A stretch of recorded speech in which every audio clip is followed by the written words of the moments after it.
네, 이번 시간에는 당뇨에 대한 그 원인과 그 다음에 어떻게 당뇨를 조절할 건지에 대한 그런 부분에 대해서 좀 설명을 좀 드리도록 할게요.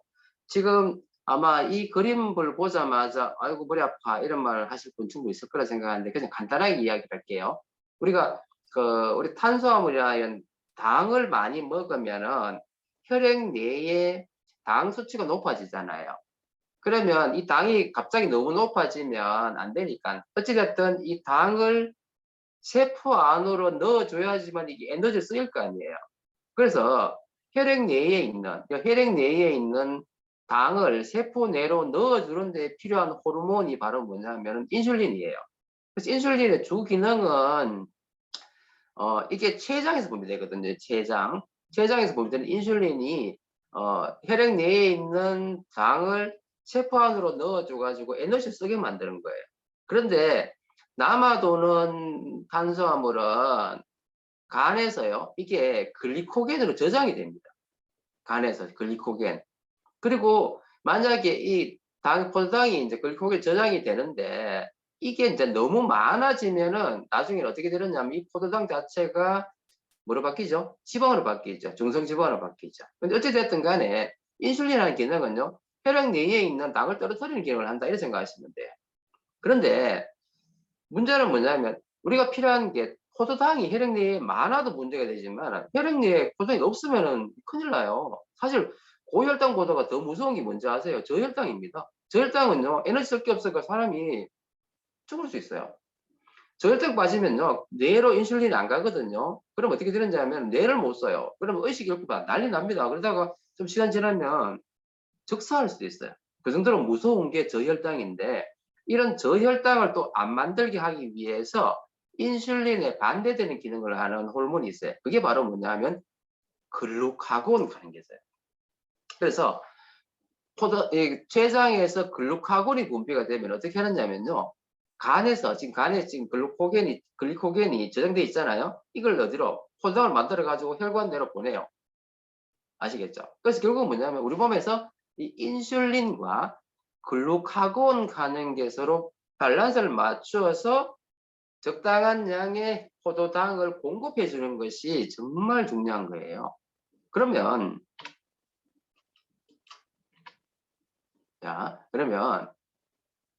결국은 뭐냐면은 사실은 저혈당도 문제가 되지만 현실적으로는요, 이 높은 고혈당이 문제가 되는 거예요. 높은 고혈당이.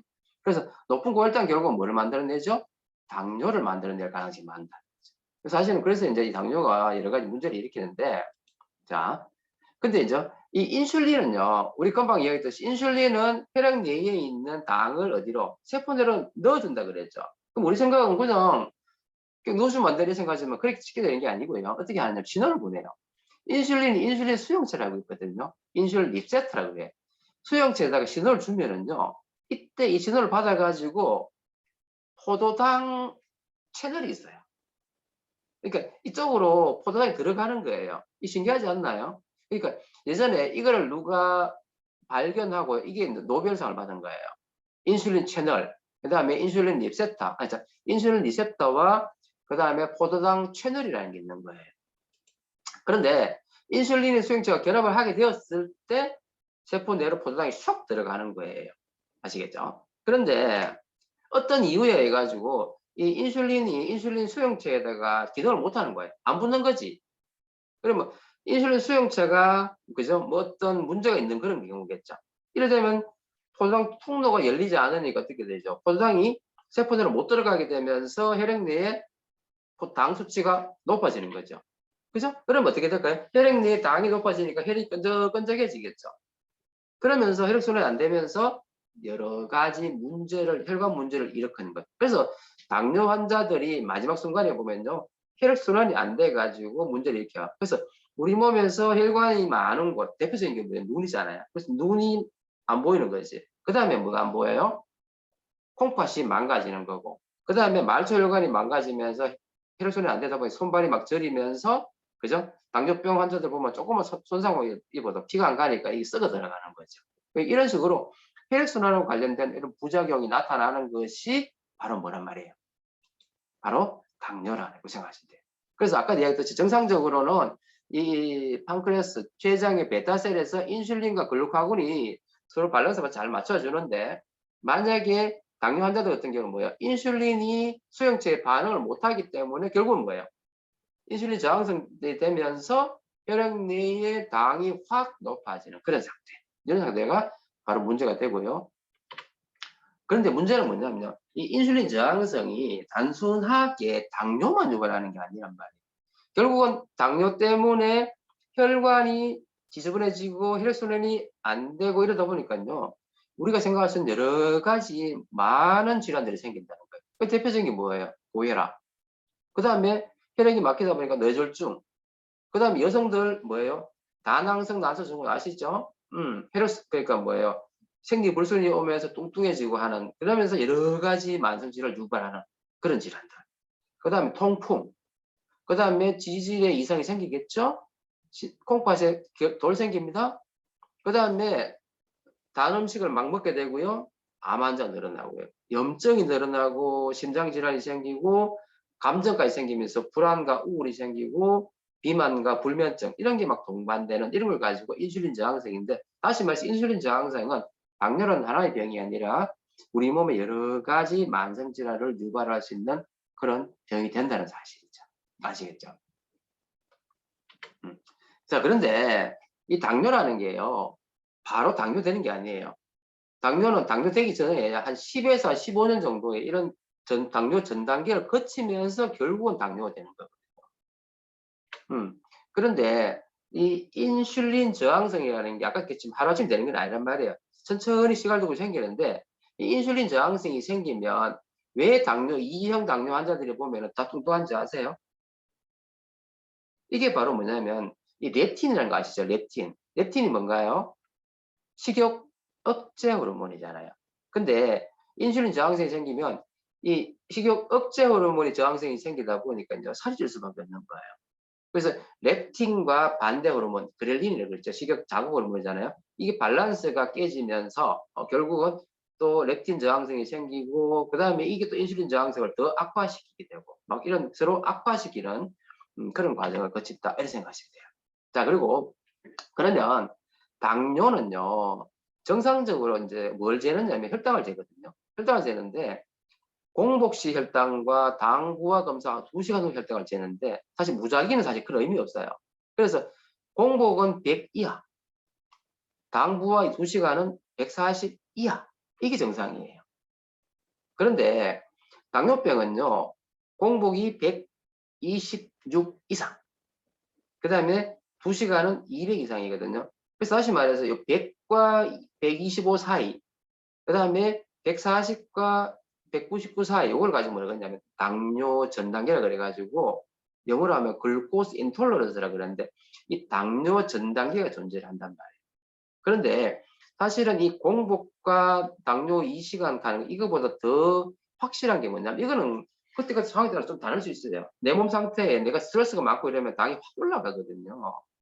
그런데 당화 혈색소라는 게 있어요. 이게 뭐냐면 혈액 내에 당이 높으면은요, 혈액 내에 뭐가 있어요? 적혈구가 있죠.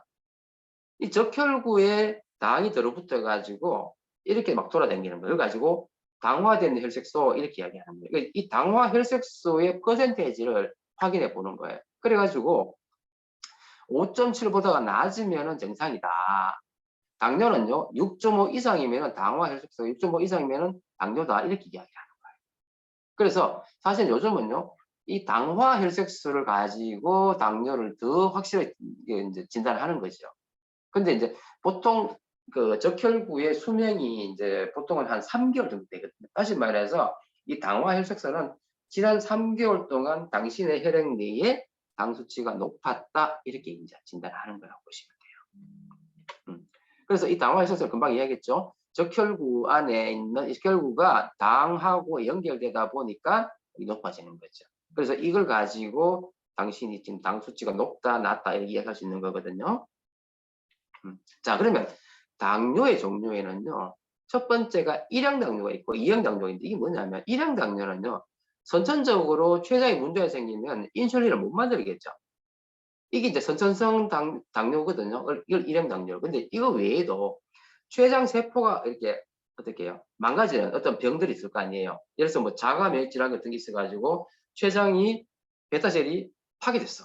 그럼 인슐린 분비가 안 되잖아. 이런 걸 가지고 일형 당뇨라고 얘기해요.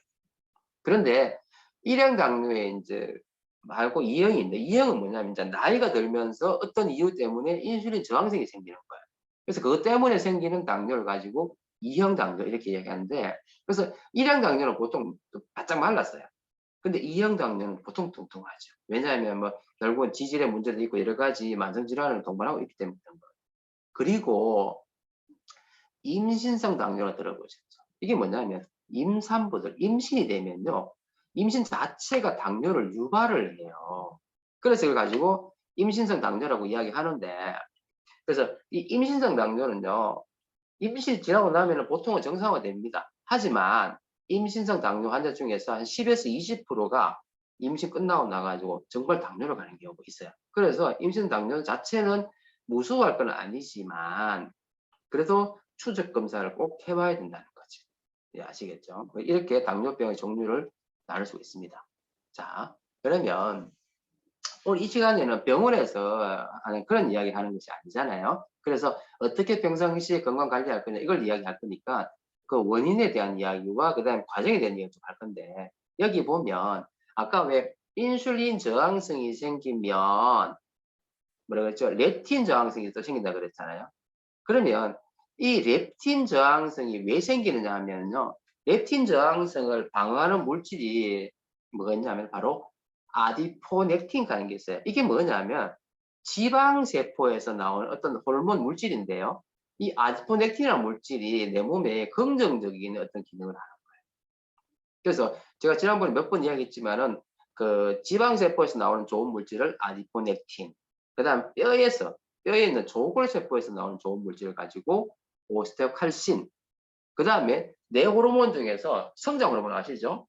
그죠? 성장 호르몬. 성장 호르몬이 또 마찬가지로 성장뿐 아니라 몸에 긍정적인 기능을 한다는 거예요. 그래서 이런 성장 호르몬, 그 다음에 아디포넥틴, 그 다음에 뭐예요? 금방 얘기했듯이 오스테오칼신, 이런 것이 긍정적인 기능을 하는데, 특히 이 아디포넥틴이 인슐린 저항성을, 즉 인슐린 감수성을 증가시켜서 당뇨를 예방하는 거예요. 그래서 이 아디포넥틴이 잘 만들어지도록 하는 게 너무 중요한데, 아디포넥틴이 나오면은요, 포도당 떨어지고 지방도 떨어지고 염증도 떨어지는 거예요. 긍정적이잖아요. 그 다음에 염증도 줄여주고 아까 이야기했듯이 그러면서 살도 빼게 해주는 거죠. 그래서 지방세포에서 특이 발현하는 건데, 인슐린 감수성을 증강시킴으로 해가지고 당과 지질 대사에 도움을 되고요, 지방을 많이 태워요. 그 다음 당을 잘 쓰게 해가지고 당뇨를 안 만들게 하는 거죠. 그러므로 해가지고 여기 뭐 미토콘드리아 기능도 유지시키면서 항염, 항산화, 긍정적인 기능을 많이 한다는 거예요. 특히 이 아디포넥틴, 아까 얘기했듯이 렙틴 수용성을 어떻게 증가시킨다. 그죠? 그래서 살도 빠지게 되겠죠. 그러므로 해가지고 이게 인슐린 저항성도 떨어뜨리고 이형 당뇨를 떨어뜨리고요, 그 다음에 혈관 질환을 떨어뜨립니다. 관상동맥도 떨어뜨립니다. 이런 긍정적인 기능을 하는 것이 아디포넥틴입니다. 그리고 이 당뇨라는 거는요, 대부분의 경우 증상이 아주 모호해요. 그래서 우리 보통 옛날 당뇨 환자들 보면 많이 먹고 소변 많이 보고 땀 많이 흘린다, 그래 다식, 당뇨, 다음 뭐 이렇게 이야기하는데, 사실은 이거는 꼭 당뇨에 있는 게 아니란 말이에요. 여기 보면 체중이 막 변화가 심각하고 상처가 잘 지혈은 안 되고 막 메스껍고 거지없고 이런 거는요, 만약에 이미 당뇨였다면 이미 진행된 경우예요. 상처 치료가 안 된다는 말은 혈액순환 안 된다는 말이거든요. 허리탄 시한 이미 눈이 다 망가졌다는 이야기예요. 쉽게 말해서 만약에 이 증상이 당뇨 때문에 그렇다면 이건 좀 심각한 상태라고 보죠. 그래서 대부분의 사람들이 당뇨 인지율이 50%가 안 된다는 사실. 따라서 어떻게 해야 돼요? 조금만 이상이 있어도 당뇨는 쉽잖아요, 검사하기가. 체크를 해가지고 혈당 체크만 하면 되니까, 아까 했잖아요, 식전, 식후 2시간, 그리고 당과 혈색소를 채점하면은 금방 확인될 수 있다는 거죠. 자, 그 다음에 혈당을 떨어뜨리려면은요, 뭐가 중요하냐면, 지난번에 제가 근육 얘기할 때 이야기했어요. 바로 특히 허벅지 근육이 내가 먹은 포도당의 70%를 여기서 소모한다는 거예요. 그래서 허벅지 근육을 키움으로 해가지고 당뇨를 빨리 에너지로 만들어줄 수 있기 때문에 당뇨 예방도 될 뿐, 그죠? 그다음에 여러 가지 좋은 기능이 많기 때문에 그래서 허벅지를 키우는 요번에 25cm 라이트 나오잖아요. 이게 그래서 당뇨 환자들한테 많은 도움이 될 거라는 거죠. 살도 물론 뺄 수 있습니다만은 그래서 근육량을 특히 허벅지 근육을 유지시키는데 아주 탁월한 기능이 있을 거다 이렇게 지금 예측하고 있는 거죠. 자, 그리고 허벅지 둘레가 60 이상인 거와 43cm 미만인 경우가 차이가 많다는 거. 그죠? 그걸 알고 계시면 되겠고요. 그 다음에 근육에서 나오는 좋은 물질 가지고 마이오카인이라고 하는데 이 마이오카인이 마찬가지로 아까 아디포넥틴 비슷하게 좋은 기능을 하는 거예요. 염증을 떨어뜨려 인슐린 저항성도 감소시켜. 아시겠죠? 결국은 뭐예요? 결국은 근육량을 늘리는 것이 중요하겠다. 이거 기억하시면 좋겠고요. 그 다음에 이제 당뇨 위험 인자와 그 다음에 이거는 나중에 한번 체크해 보시면 되겠는데 자, 요게 뭐냐면요. 우리가 탄수화물을 먹는 데 있어서도 어떤 탄수화물을 먹을 거냐가 중요한데 그래서 이게 뭐 당지수란 말 들어보셨죠? 그래서 당지수란 말은 뭐냐면 먹었을 때 당이 천천히 올라가. 그럼 어떻게 되죠? 천천히 올라가니까 인슐린 분비가 갑자기 확 많이 안 해도 되잖아요. 그래서 결국은 뭐냐면 베타셀에서 인슐린 분비를 갑자기 안 해도 되기 때문에 좀 편안하게 진행될 수 있는 걸 가지고 이제 당지 낮은 건데요. 만약에 고당지수 어떤 문제돼요? 갑자기 혈당이 확 올라가니 그죠? 이걸 떨어뜨리려고 베타셀에서 인슐린 분비를 또 왕창 하게 되죠. 그럼 어떻게 돼요? 갑자기 또 당이 밑으로 확 떨어지죠. 다시 말해서 고혈당, 저혈당 그러면서 공복이 되잖아요. 그럼 또 먹고 싶어. 당을 또 먹고 싶어. 이런 어떤 악순환을 겪게 되는 것이 바로 고당지수라는 말이에요. 그래서 결국 뭐예요? 이 고당지수 수치를 많이 먹게 되면 결국 당뇨가 더 심해지겠죠. 그래서 저당지수의 식품을 먹는 것이 혈당 관리에 정말로 중요하구나라는 사실을 알았으면 좋겠습니다. 자, 그래서 이때 이 식이섬유의 역할이 정말 중요한데 우리가 알다시피 식이섬유는 여러 가지 좋은 기능이 많잖아요. 그래서 원래 식이섬유라는 건 뭐죠? 영양분이 아니잖아요. 나쁜 노폐물을 끌고 나가는 기능을 하는데 물론 식이섬유 중에서도 이제 불용성, 수용성이 이렇게 있지만 뭐 하여튼 간단하게 이야기하면 원래 식이섬유는 변을 잘 만들어서 변비를 예방하는 기능이 물론 있잖아요. 근데 그거 외에 영양에 어떤 도움이 된다고 그랬어요? 계를 형성함으로 해가지고 그죠? 공복감을 지연시킴으로 해가지고 살을 빼게 만드는 것도 있고 그 다음에 여러 가지 소화기가 호르몬을 분비시킴으로 해서 장 기능을 촉진시키는 거 있어요. 그 다음에 탄수화물이나 남아도는 탄수화물이나 지방이나 콜레스테롤 그리고 중금속을 흡착해가지고 떨고 나가잖아요. 그러므로 해가지고 혈당에도 조절이 되고 중성지방도 떨어뜨리고 콜레스테롤도 떨어뜨리죠. 이런 걸 해가지고 결국은 뭐예요? 2형 당뇨에 상당히 큰 효과를 발휘할 수 있는 게 식이섬유라는 거죠. 아시겠죠? 그래서 아까 얘기했던 식이섬유는 이제 대표적으로 수용성이 있고 불용성이 있잖아요. 수용성은 물을 흡수해가 게를 만들죠. 게를 만드니까 쫀득쫀득해지니까 어떻게 포만감을 느끼면서 살 빠지겠죠? 두 번째는 이놈이 나쁜 어떤 당분 같은 걸 포함해가지고 들고 나가버리기 때문에 당을 흡수를 적게 해주겠죠. 그래서 당에 도움이 되겠죠. 당뇨에. 그 다음에 이제 식이섬유 중에서 수용성 그런 게 있는데 불용성이 있어요. 불용성. 그래서 불용성도 있고. 근데 여기 보면은 특히 당뇨에 도움이 되는 걸로 지금 확실하게 밝히신 게 있는데 그 중에서 뭐가 있냐면 바로 귀리 식이섬유가 있어요. 통곡밀이죠. 그래서 귀리 식이섬유를 먹었을 때 당뇨 환자들한테 이 당 수치가 아주 유의하게 확 떨어진다는 게 이게 밝혀진 거예요. 그래서 지금 우리 제품 중에서 5비츠가 이 귀리 식이섬유가 1g 들어있잖아요. 알고 계시죠? 그래서 귀리 식이섬유가 특히 당뇨 환자한테는 도움이 된다는 게 논문으로 이렇게 해서 확인이 됐다는 거예요. 자, 그래서 식이섬유가 당뇨 환자한테 특히 도움이 되고요. 그럼 그 외에 혈당 관리에 어떤 게 도움이 되느냐라는 걸 좀 말씀드리고 싶은데 첫 번째가 바로 크롬이라는 미네랄이에요. 이 크롬이 인슐린 수용체의 민감도를 높여가지고 당 내성인자를 형성함으로 해가지고 당뇨를 예방을 해요. 그래서 크롬이 첫 번째 중요한 기능을 한다. 당 내성인자를 만들어준다. 이렇게 이해하시면 되겠고요. 두 번째는요. 아까 이야기했잖아요. 아디포넥틴. 아디포넥틴이 분비가 되면 그죠? 인슐린 저항성을 떨어뜨리잖아요. 근데 이 아디포넥틴을 잘 만들어주는 게 바로 뭐냐면 단백질이에요. 대도 단백질. 그 다음에 오메가3. 그러면 당뇨 환자들은 이런 걸 많이 먹여줘야 되겠죠. 대도 단백질과 오메가3. 그 다음에 이 오메가3는 뭐예요? 당뇨가 되면 염증이 많아지고 혈관에 문제가 생기죠? 이걸 예방하죠. 그래서 당뇨 환자들은 오메가3 반드시 먹어야 돼요. 또 거기에 또 뭐 먹어야 될까요? 뭐 쉽게 이야기하면 그냥 비타민, 미네랄 생각하면 돼요. 그럼 특히 미네랄 중에서는요. 항산화 미네랄들이에요. 아연이 마찬가지로요. 췌장 베타 세포를 보호해줘요. 인슐린 분비도 좋아지게 해주고요. 망간, 혈당 조절해주고 에너지 대사에 도움되고요. 마그네슘, 아까 계속 이야기했죠. 마그네슘도 도움이 됩니다. 마그네슘, 에너지 만들어주는 데 도움됐죠. 그래서 아연, 망간, 마그네슘, 그죠? 그 다음에 비타민 중에서는요. 비타민 6번, 12번, 9번이에요. 그래서 특히 6번과 12번은요. 당뇨병성 신경증에 도움되는데 당뇨 환자들한테 우리가 좀 전문적 얘기인데 치료제 중에서 메트포르민이라는 게 있어요. 메트포르민. 여기 뭐냐? 메트포르민이라는 약이 이거 하다 보면 비타민 B12가 없어져 버려요. 드럭머그 아까 제가 설명드렸는데 드럭머그 하는 게 있죠. 이런 약을 섞더니만 몸에 있는 어떤 영양소를 고갈시키더라. 그래서 이 메트포르민이 비타민 B12를 결핍시키기 때문에 반드시 먹어줘야 되는 거고요. 그 다음에 당뇨병이 이제 어떤 사람들 생겨요? 호모시스테인이 몸에 늘어나면 당뇨 많아진 거 아시죠? 그래서 이 호모시스테인을 떨어뜨리는 데는 6번, 9번, 12번이잖아요. 시스테인을 바꾸거나 호모시스테인을 메치오닌을 바꾸려면은 이 9번과 6번과 9번과 12번의 비타민이 필요하다는 거죠. 그래서 당뇨 환자는 이게 중요하고요. 그 다음에 비오닌 비타민 7번이잖아요. 이게 도움되고요. 그 다음에 항산화 비타민 중에 비타민 E, 그 다음 비타민 D, 그죠? 이런 게 혈당 관리에 도움이 되긴다. 한마디로 이야기해서요.